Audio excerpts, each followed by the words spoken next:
So in this Keynote tutorial video, I am going to be showing you guys how to edit text opacity on a Keynote presentation. So once Keynote's opened up, first and foremost, go to the top and add some text. So I'll just type in the word opacity just like this.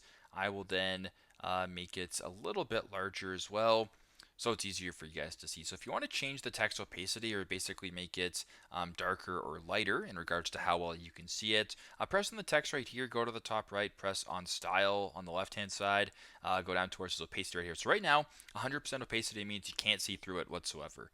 But the more that you drag this bar to the left and the percentage lowers, you actually make it so that you can see it less and less. And you can kind of see what's behind it a little bit more. So you can kind of play around with it and edit the opacity level based on what you're looking for in your presentation. So very simple, very straightforward. That is how to edit text opacity in a Keynote presentation. Thanks again for watching, and I hope this video helps.